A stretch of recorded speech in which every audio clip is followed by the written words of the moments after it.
Si las puertas se te han cerrado, recuerda que siempre hay una puerta abierta para ti. Puerta Abierta, un programa con el doctor Guillermo Torres.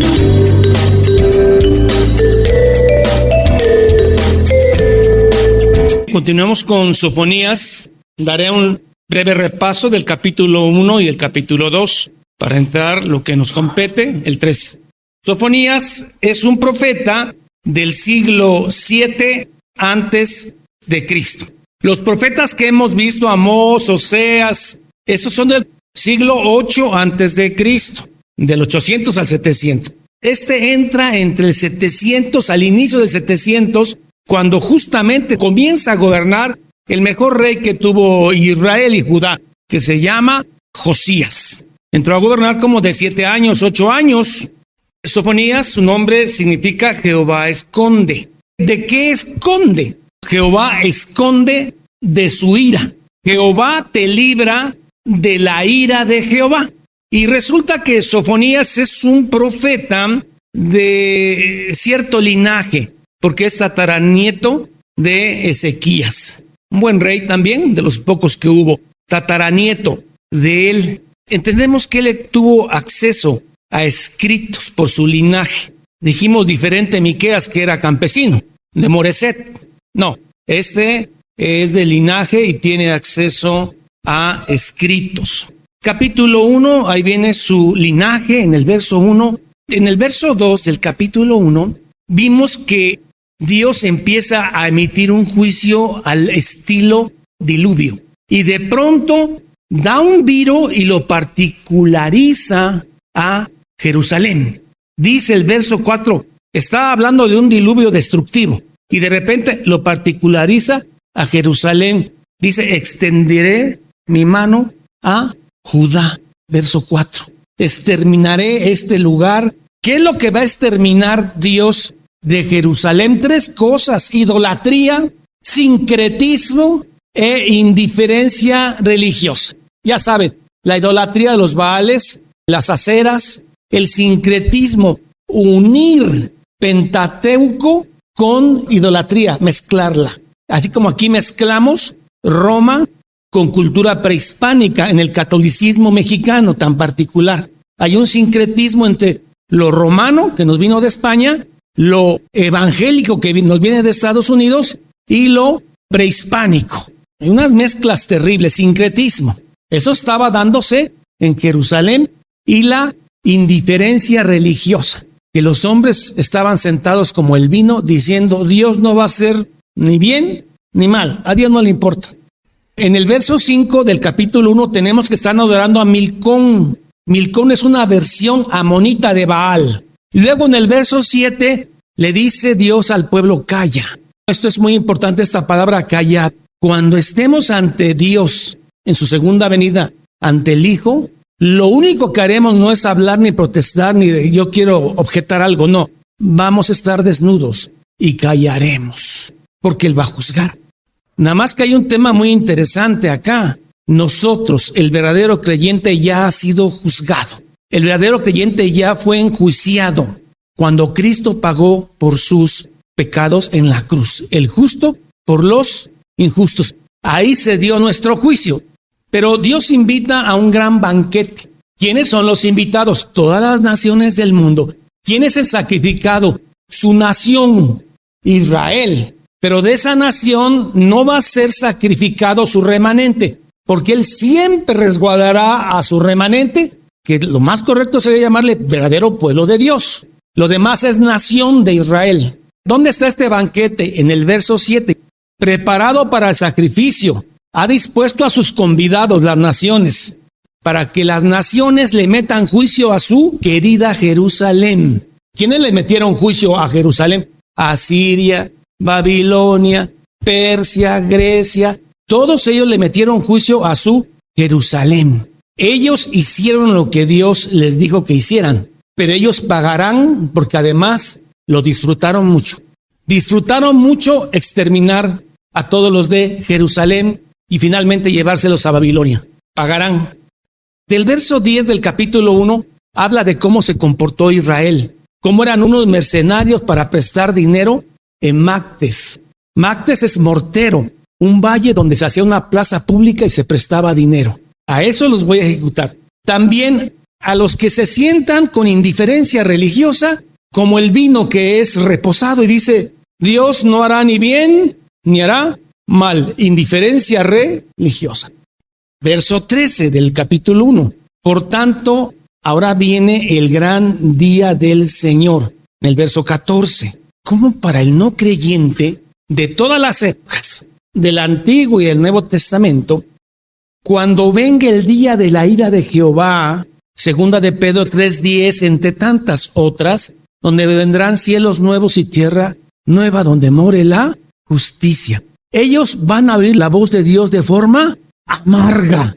El día del juicio los va a tomar desprevenidos. Ellos están temiendo quizá una tercera guerra mundial, el que no cree, que probablemente esté a las puertas. Pero eso no será el fin. Oiréis rumores de guerra, de enfermedades, pandemias, pero no es el fin. El fin es cuando Cristo se presenta. Putin acaba de decir que él va a mandar un misil transcontinental. La gente se asusta, pero mi alma está en paz, porque el que tiene el control de eso es Jehová de los ejércitos. Ya ve, por eso mi alma está guiada. No estoy angustiado en cómo va a terminar el mundo, porque ya sé cómo va a terminar con Cristo en su presencia aquí, su segunda venida. Entonces mi alma está en paz. ¿Y qué tal si Estados Unidos se enoja con este misil y le devuelve 3 más? Bueno, Dios sabe. ¿O será que los gringos no obedecen a Jehová? Toda hasta la voluntad de los impíos para castigar a su pueblo fue dirigida por Dios. ¿Quién dirigió la maldad en el día de la crucifixión? Pues Satanás no. Dios dijo hasta aquí, soporta el dolor, hasta aquí no. Dios regula la maldad para sus propósitos que redundan en bien. Él no crea la maldad, la regula. En el día de Jehová, verso 14 del capítulo 1, día de la ira, dice Lucas 21:28, en el día de la ira, nosotros erguiremos nuestros cuellos, vuestra cabeza, porque oímos la voz de nuestro Señor. Acabamos de ver en Isaías cómo el buey conoce a su amo y el asno conoce a su amo. Y yo conozco la voz de mi Señor, y el día que se presente dirá, es Él, ha llegado, erguíos vuestros cuellos.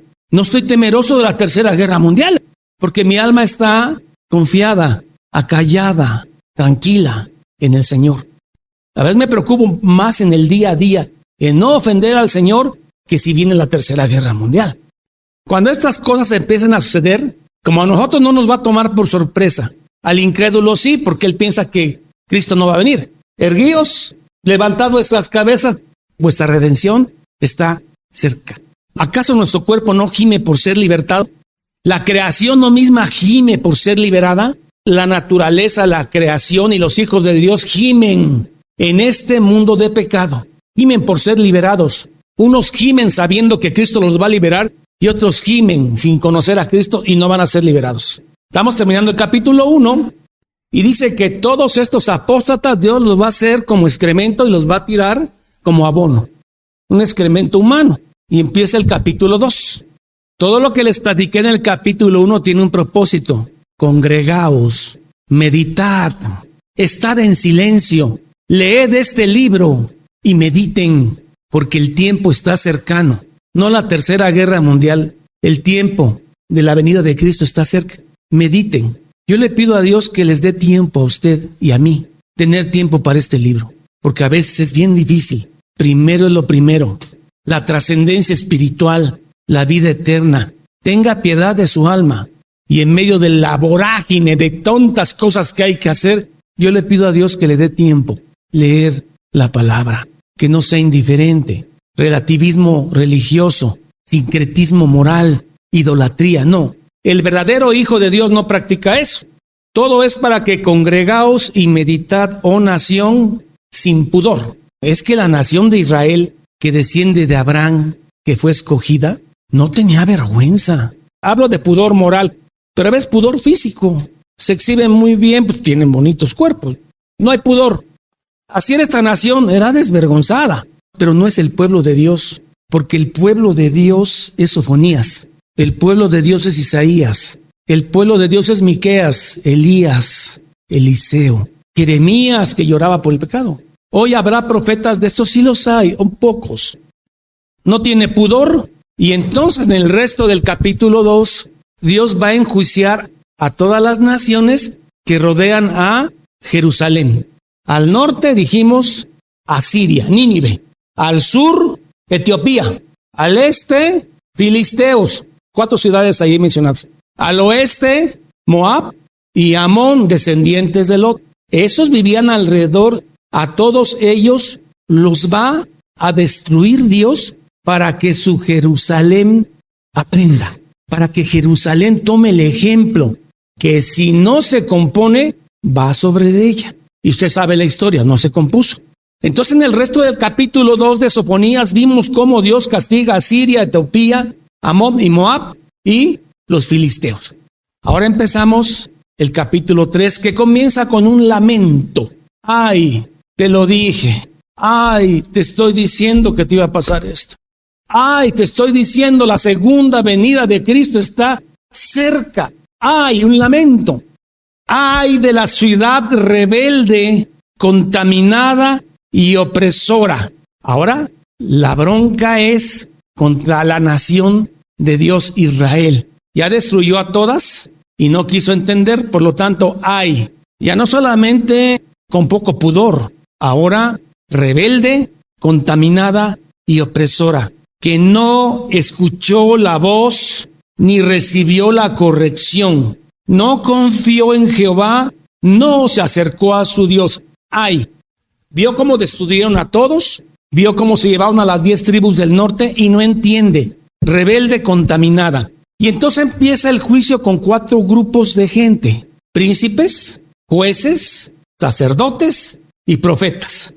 Los príncipes son los que tienen un liderazgo fuerte. Los jueces, bien, los príncipes son como leones hambrientos. Usted sabe que el león hambriento cuando come no ve si es cachorro, si es cría, acaba de nacer lo que se va a comer. Se come lo que tiene que comerse porque tiene hambre. Así es un león. Y como es un lobo hambriento, está machacando los huesos con el poder de sus mandíbulas, de tal manera que al otro día usted busca la presa, no hay ni hueso. Se da el tiempo en la madrugada de comer el hueso. Con eso está comparando a los príncipes. Los príncipes son como leones rugientes, los jueces son como lobos nocturnos. Es de la nación de Israel. Son los que tienen a Jehová por Dios. Y luego los profetas livianitos, ligeros, light, siempre tratando de parecerse a Siria, siempre tratando de parecerse a Babilonia. Hoy la iglesia tratando de parecerse al mundo para que el mundo la acepte. ¡Qué vergüenza! Que las iglesias estén haciéndose como el mundo para que el mundo entre y oigan la palabra de Dios. Es una vergüenza. Alivianar el mensaje, diluirlo para que la gente no se asuste y venga. Yo no he oído una cosa más absurda. Yo creo que atrás de esto hay un tema económico, un tema de popularidad. Todo el mundo se va a salvar, amiguitos. No se preocupen, usted deje su ofrenda y mire, Dios la está viendo y usted se salva. Eso es mentira del diablo. Más misticismo, menos Biblia. Escudriñar la escritura para que nadie os engañe. Escudriñar es un escrutinio, no nada más leer. Pero eso ya no se hace hoy. Por eso el que lo hace se ve extraño. Profetas livianos, leves, vanos, no pesan, vanidad. Es el tipo de profeta y predicador que tenemos hoy día, en la mayoría de los casos. Liviano, vano, simpático, agradable, risible, no temible. Los profetas son livianos, los sacerdotes corruptos, contaminados. Los jueces son como lobos, los príncipes son como leones, los profetas son ligeros y los sacerdotes corruptos, que se mueve el billete en la iglesia. Hay que predicar lo que resulta, no lo que la Biblia dice. Hay que predicar lo que da resultados, no lo que la Biblia dice. Es un error grave que se cometió en esa época y Dios dijo, ¡ay de esa nación! Y lo mismo dirá en el día de su segunda venida. ¡Ay de que los que tomaron con liviandad esto! Liviano, ligero. Palabras como por ser tibio, por no ser ni frío ni caliente, te vomitaré de mi boca. Más claro no puede ser. Usted decida, tome decisión. Yo le he pedido a Dios que tenga tiempo de estar a solas con Él, con su libro. Entonces, príncipes, jueces, profetas y sacerdotes. Pero luego en el verso 5 aparece ¿quién? El justo, Jehová, que está en medio de su pueblo, su remanente. Y el escogido de esa nación de esa etnia. Jehová en medio de esta gente injusta, de estos lobos, de estos leones livianos. Y Jehová está en medio, Jehová es fiel. Jehová en medio de ella es justo. No hará iniquidad, no hará maldad. De mañana sacará a luz su juicio, nunca faltará. Pero el perverso no conoce la vergüenza. El perverso, la palabra le rebota. ¿Por qué tiene el alma cauterizada? No teme a Dios. Y el tiempo lo hace ver. Es cosa que entre más luz y se ve quién es el perverso. Jehová en medio de ella es justo, no hará iniquidad. Ya se dieron cuenta, parece que es una contradicción. Como Dios es justo, no le va a hacer mal a nadie, a su pueblo. Bueno, si Dios es justo, meterá justicia. Y justicia es darle a cada quien lo que merece. ¿Y qué merecen estos pecadores? Juicio.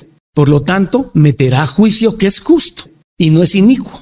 Porque parece que al ser justo no va a dar castigo. Pero no está diciendo eso. Dios es justo y dará a cada quien lo que merece. Nosotros que hemos creído en Cristo merecíamos ser juzgados igual que el resto del mundo. Pero he ahí el Cordero de Dios que quita el pecado del mundo, el mundo creyente, de todo tribu, lengua y nación.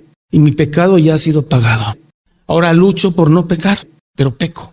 Pero sé que en el día del juicio la justicia de Cristo va a ser impuesta a mi favor, porque es gracia. Si fuera obras no la hago, pero es gracia. Y esa gracia se me va a imputar a mí. Por eso soy justo, porque a Dios le plació. Y porque otros no, porque así es Dios. Elige, selecciona, por eso es soberano. No, Dios no hace acepción de personas en cuanto a su juicio, pero en cuanto a su selección, Dios selecciona a quién sí y quién no. Y ahora Faraón lo escogió para juicio. Dios es justo en cuanto a su justicia. El que peca, morirá. Por eso Cristo murió por mí, porque yo pequé, pero creo en Él. Entonces, mis pecados están perdonados. Es por fe, es por gracia, para que nadie se gloríe, que llegue al cielo mostrando sus obras. Luego, Jehová les empieza a decir por qué los va a castigar. Les dice, miren, destruí a los filisteos, a los de Moab, a Siria, Nínive y Egipto, y ustedes no entendieron. Verso 6. Y hice destruir naciones aledañas. Sus habitaciones de estas naciones del capítulo 2 están asoladas. Hice desiertas sus calles, hasta no quedar quien pase. Sus ciudades de estos lugares que mencionamos están asoladas, hasta no quedar hombre. Verso 7. Dije, espero que con este ejemplo te compongas. Y dice Jehová, yo pensé que con esto él se iba a componer. Dije, ciertamente me temerá. Ya ves lo que te pasó por andar ahí y ni así entiendes. Es una clásica de las mamás, ¿no? Te lo dije, ya te pasó. Ahora ni así entiendes otra vez. Dios dice, me temerá con lo que acaba de ver que le hice a las naciones. Aunque Dios sabe todo. Pero ese me temerá es para que ustedes mismos sepan que son infieles, porque yo ya lo sé. Por eso voy a enviar a mi hijo después. Me temerá, recibirá corrección y no será destruida su morada. Eso pensé, según todo aquello por lo cual la castigué. Mas ellos, otra vez, se apresuraron a corromper. La gente no entiende. Se necesita un cambio de corazón. Se necesita algo sobrehumano, sobrenatural, para que alguien entienda. Dice Jeremías, te daré un corazón nuevo. Quitaré el corazón de piedra y te daré un corazón de carne. Eso no lo hace un cirujano, no lo hace un hombre, ni es por voluntad de hombre, es por la voluntad de mi Padre que está en los cielos. Os daré un corazón nuevo, de carne, sensible a la palabra. Ese es el nuevo pacto. Y nadie enseñará a su hermano si yo mismo le enseñaré el Espíritu Santo. Corazón nuevo, nuevo pacto, nuevo nacimiento, nacer de nuevo. ¿Qué dice Jesús? No es ni de voluntad de carne ni de sangre, sino de la voluntad de mi Padre que está en los cielos. ¿Y por qué elige a unos y a otros no? Porque así es Dios y es soberano y es justo, porque todos deberían morir, pero Él decidió salvar a algunos por medio de su Hijo. Dios no hace acepción de personas en cuanto a su juicio, en cuanto a selección. Él ama al que amó y punto. A Jacob amé, a Esaú aborrecí. Esto es tan doloroso y tan sensible para la gente que dice, no, están predicando un Dios malo. Pero es lo que la Biblia dice. Verso 8, dice Jehová, dame un tiempecito, dame un tiempo chiquito para que te demuestre que yo existo. Dame un tiempecito, me voy a presentar. Dice, por tanto, esperadme, dice Jehová, hasta el día que me levante para juzgaros. Lo hizo en el 586 antes de Cristo. Lo hizo en el año 70 después de Cristo. Y lo hará en su segunda venida. Espérame tantito, porque voy a juzgaros. Pero ahora va a juzgar a su iglesia, que está constituida por gente de todo tribu, lengua y nación. Ya no una nación, sino va a juzgar a gente que es su pueblo, que vienen de todas las naciones del mundo. Espérame tantito. Esperadme, dice Jehová, hasta el día que me levante para juzgaros, porque mi determinación es reunir a las naciones, juicio final, juntar los reinos para derramar sobre ellos mi enojo. Todo el ardor de mi ira por el fuego de mi celo será consumida toda la tierra. Juicio final universal. ¿Se dieron cuenta del versículo bisagra? Estaba hablando de Jerusalén y de repente el profeta hace un versículo bisagra en el cual te habla del juicio a todo el mundo. De lo particular a lo general.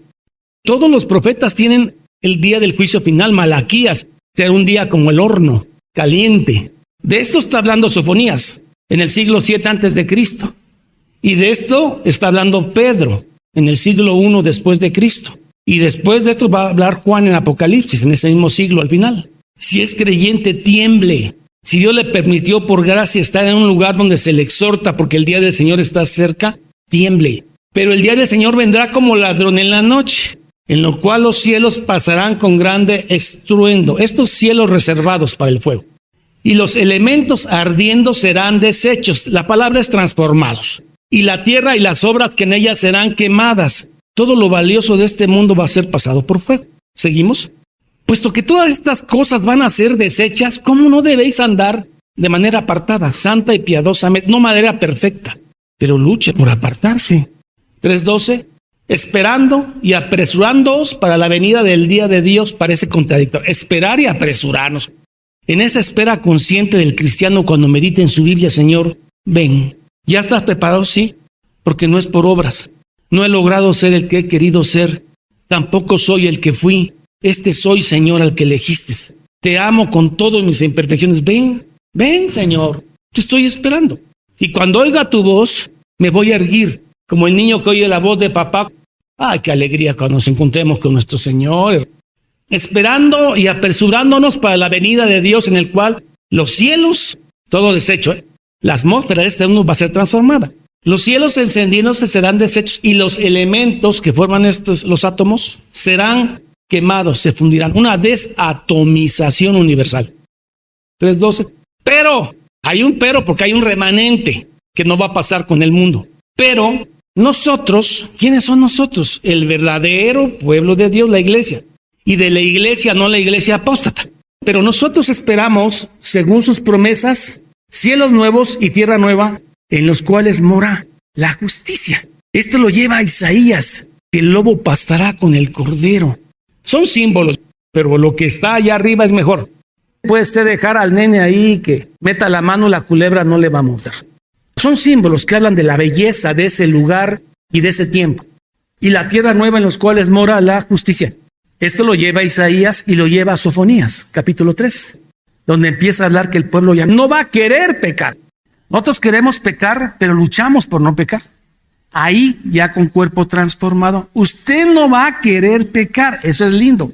Eso es algo que usted nunca ha sentido en su vida. Porque siempre toda su vida ha sido quiero pecar, pero me contengo. Antes de conocer a Cristo, porque a lo mejor hay alguien que me castigue. Después de conocer a Cristo me queda claro que a Él no le gusta que yo peque. Y lucho por no pecar. Pero es una lucha. Nunca ha conocido una naturaleza como la de Adán y Eva, los cuales no deseaban pecar. Pero como eran libres, pecaron. Y por eso estamos luchando hoy por predicar su palabra, para que se salven los que se tengan que salvar. Por eso predicó Sofonías, Isaías, los apóstoles, Juan el Bautista, predicaron. Ahora sí le va a agarrar el sabor a Sofonías al final, mire. En aquel tiempo devolveré ya a los pueblos pureza de labios. Ya vino el juicio, cielos nuevos, tierra nueva. De todo tribu, lengua y nación del mundo juntó a su remanente, y ese remanente tiene pureza de labios, que no la tenemos hoy. Ni los judíos la tienen, ni nadie la tiene en este mundo, porque pecamos por la lengua también. Pureza de labios. Vamos a querer alabar a Dios con nuestra boca, para que todos invoquen el nombre de Jehová, para que le sirvan de común consentimiento, no por temor. Viene el día del juicio. ¿Qué tal si no me salvo? No, mejor no peco. No, usted va a desear obedecer a Dios. Usted va a desear amar a Dios. Hoy usted desea, porque la tercera persona de la Trinidad mora en usted. Mora en usted, que tiene un cuerpo viejo. Porque cuando usted nació de nuevo en un mismo cuerpo. Un cuerpo que se enferma, un cuerpo que tiene tendencias, un cuerpo que tiene concupiscencia. Y entonces da una lucha contra el pecado, que el Espíritu Santo ya no lo deja pecar a gusto. Peca, pero ya no está a gusto. Ese deseo de, Señor, quiero servirte. Romanos 7, el bien que quiero hacer no hago, y el mal que no quiero hacer eso hago. ¿Quién me podrá librar de este cuerpo de pecado? Vea la desesperación de un hombre santo.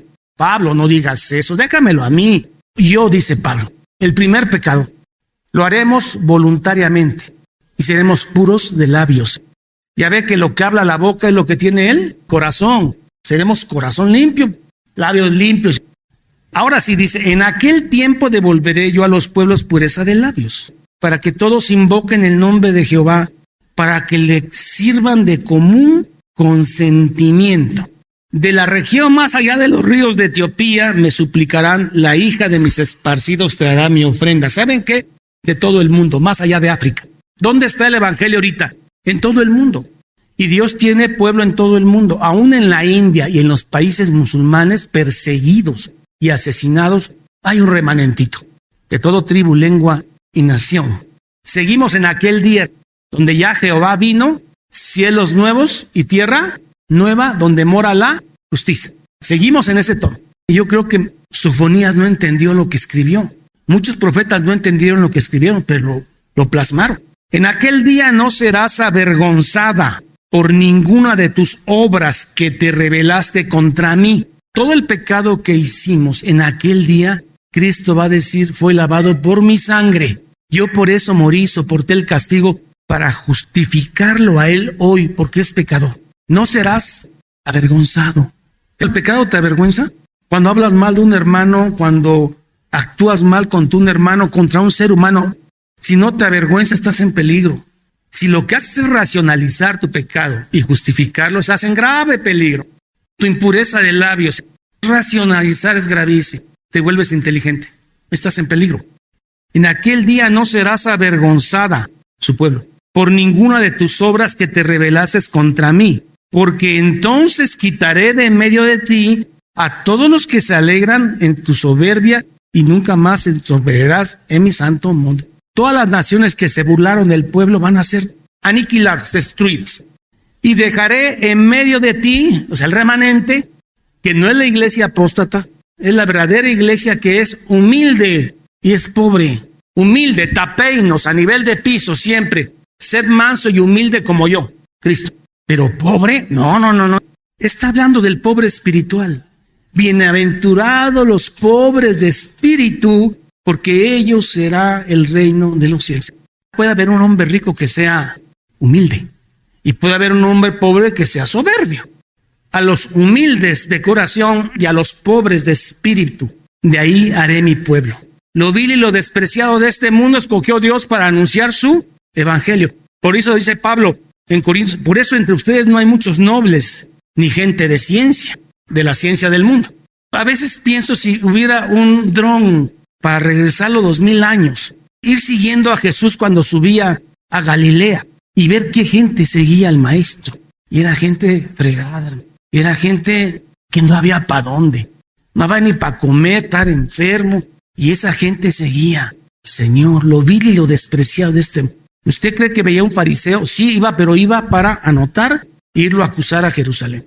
Saduceos, fariseos, pero en el pueblo, la gente, mansos y humildes y pobres. Uno que otro por ahí, joven rico, se acerca, pero le dicen cuál es el costo. Dice, no, yo quiero cumplir religiosamente, pero eso de que me manden a que dé mis... No, así no se vale. Denme otro predicador más liviano. Verso 13, el remanente de Israel no hará injusticia, ni dirá mentira. La mentira es del diablo. edúquese a decir la verdad. Porque llegó a estar, viera usted que hubo un accidente y la ambulancia chocó y por poco me pega en las piernas. Yo digo, no tiene por qué mentir, mejor diga, se me hizo tarde. El remanente de Israel no hará injusticia ni dirá mentira, ni en boca de ellos se hará lengua engañosa. Ya han sido limpiados, Ya estamos en cielos nuevos, porque no hay una lengua mentirosa, están limpios todos, porque ellos serán apacentados y dormirán, y no habrá quien los atemorice. Siempre tememos el infortunio, tememos lo inesperado, lo sorpresivo. Cuando ya hemos acumulado una gran cantidad de dinero, ya tengo buena cama, ya tengo eso, me acuesto a decir, ahora sí, Señor, lo logré todo, ahora sí quiero creer en ti. O simplemente déjame vivir así, ya lo logré, hice el bien, tengo dinero, tengo casa, pero ¿qué tal si me infarto? ¿Qué tal si le pasa algo a fulano? ¿Qué tal si se muere sutano? Ese día dormirás como nunca. Alguien duerme, ¿sabes por qué? Porque Jehová te cuida. ¿Y qué hay en nosotros que Jehová te cuide si somos tan poco? Job dice, gusano soy. No sé, pero Dios te ama. Tanto te ama que mandó a su hijo. No puedo entender ese amor sobrenatural, pero lo acepto porque es por gracia. Ahora sí, lo que resta del capítulo es canto, alegría. Pero no solamente nosotros estamos cantando con Cristo, es Cristo quien nos canta. Si somos tan poco y Cristo nos canta de alegría, porque Él se deleita en amarnos, porque somos su esposa, nos ama. Dice, canta, oh hija de Sión, da voces de júbilo, oh Israel. Gózate, regocíjate de todo corazón, hija de Jerusalén. Jehová ha quitado tus juicios, ha echado fuera a tus enemigos. Ya estás limpio, duerme tranquilo. Jehová es rey de Israel en medio de ti. Nunca más verás el mal. Hay que diferenciar un poquito entre pecado y mal. Hay pecado que es un tema moral. Transgredir la ley de Dios, errar en el blanco. Eso es pecado, en el blanco del mandamiento de Dios. Pero hay un mal que no es moral. Por ejemplo, un temblor, un tsunami. Se cae abre una presa y mueren miles. Es un mal. Primero, ya no seremos atormentados por el pecado ni por el mal. Desde ahorita empieza a dormir sabroso a través de la fe. En aquel tiempo se dirá a Jerusalén, no temas. Sión, no se debiliten tus manos. Jehová esté en medio de ti. Esto lo hemos cantado. Jehová está en medio de ti, poderoso. Él salvará, se gozará sobre ti con alegría, callará de amor, se regocijará sobre ti con cánticos. Esto me recordó al amor materno. A veces usted ve rostros de mujeres con cierta amargura, pero a veces sabe que él oscura en ocasiones la maternidad. De pronto esa señora que era tan brava y que te ponchaba las pelotas y que no te dejaba jugar en el patio, cambia porque nace nene. Y tú la ves amamantándola y su rostro cambió. Es lo que Cristo está haciendo con nosotros. Entre líneas, vea lo que está diciendo. No temas, Sión, no se debilite en tus manos. Jehová está en medio de ti, poderoso. Él salvará. Él se gozará sobre ti como una madre sobre un hijo. Y Él se goza en tenerte y cantarte. Él se gozará sobre ti con alegría, callará de amor. Seremos como nenes mecidos, cantados. Y Dios observando a sus hijitos, ya limpios por la sangre de su hijo. Callará de amor. Se regocijará sobre ti, o sea, por ti. Eres su esposa, tu novia, limpia, sin mancha, sin arruga. Dios feliz con su nene que rescató en la cruz. Y luego se regresa un poquito para atrás y dice, a todos los fastidiados. Jesús dice, en el mundo tendréis aflicción, pero confiad, yo he vencido al mundo. Aquí se regresa un poquito a el exilio de Babilonia, donde ellos durante 70 años no pudieron celebrar ninguna fiesta judía. Se quedaron sin templo, se quedaron sin sacerdotes y fueron fastidiados 70 años. Haciendo una analogía con la iglesia, en lo que Cristo viene somos fastidiados por todo, por un mundo que no es nuestro. Vivir en un mundo en el cual no compaginas, porque no creen en el Señor, dice, reuniré a los fastidiados por causa del largo tiempo. Tuyos fueron para quienes la vergüenza de ellos era una carga. He aquí, en aquel tiempo yo apremiaré a todos los opresores, va agilizar su segunda venida. Salvaré a la que cojea, que podía ser aquí Jerusalén, y la descarriada, las 10 tribus de Israel que ya se fueron. La descarriada y la que cojea, la que estaba viva todavía antes de irse, pero era coja. En la vida pastoril de Israel, el pastor, cuando ve que de sus 50, 100 ovejas, hay una que insiste en saltar el aprisco. Ya salió una vez, ya salió otra vez, y la tercera la va a agarrar un lobo.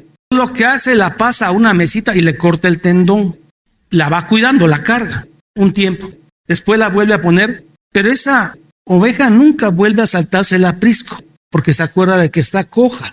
Y segundo, esa cojera es un estigma, que era necia. La oveja sana, pero nunca deja de cojear. Traeré a la coja, la descarriada, la oveja negra. Estamos incluidos, lo que fuimos antes. Ahora dice, reuniré a los fastidiados. ¿No quisiera usted que ya Cristo viniera y pusiera orden acá y nos llevara a cielos nuevos y tierra nueva? También Pablo lo sintió así. Segunda de Corintios 4:17. También Pablo sintió esto. Quisiera estar con Cristo. ¿Qué dice? Porque esta leve tribulación momentánea, el paso por esta vida, porque es leve después de todo, tribulación momentánea, produce en nosotros un cada vez más excelente, eterno peso de gloria. Y Pablo lo sentía espiritualmente. Dice, aguanta. Por eso cuando lo ponen en el cepo, ahí en el libro de Hechos, en la cárcel, él se pone a cantar salmos por el eterno peso de gloria. ¿No le gustaría a usted pedir una porción de esa de Pablo? Que en medio de la tribulación usted tenga esa fe. Ya estamos terminando. Dice, he aquí en aquel tiempo yo apremiaré a todos tus opresores y salvaré a la que cojea y recogeré a la descarriada y os pondré por alabanza y por renombre en toda la tierra. En aquel tiempo yo os traeré, en aquel tiempo os reuniré yo, pues os pondré para renombre y para alabanza entre todos los pueblos de la tierra, cuando levante vuestro cautiverio delante de vuestros ojos, porque lo dice y lo firma Jehová, el Dios de los ejércitos. Espero su segunda venida con ansia. No me va a tomar desprevenido. Nunca va a estar limpio. Estás listo por la fe, no por las obras. Jehová dice que te va a reunir y va a castigar a las naciones de burla. Soporte este leve tiempo de aflicción, porque viene un eterno peso de gloria. En eso termina Sofonías, escrito 700 años antes de Cristo. Y hoy es tan viva esta palabra, tan actual, que solamente una mente divina pudo haberla inspirado. Y ese es Jehová. Muchas gracias, Señor, por habernos permitido terminar este libro de Sofonías. Han sido 3 capítulos cargados de gloria, de esperanza, de fe, de sentencia para el pecado. Y ahora entendemos por qué Cristo fue crucificado, para justificar a los que iba a justificar. Gracias por Sofonías, Jehová esconde. Gracias por los profetas menores que hemos visto. Prepáranos, Señor, para los profetas posteriores al exilio.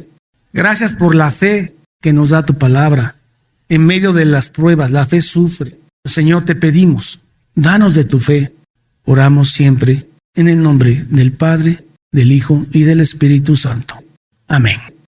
Vamos a despedirnos con las bendiciones ya conocidas, Números y Corintios. Jehová te bendiga y te guarde. Jehová haga resplandecer su rostro sobre ti y tenga de ti misericordia.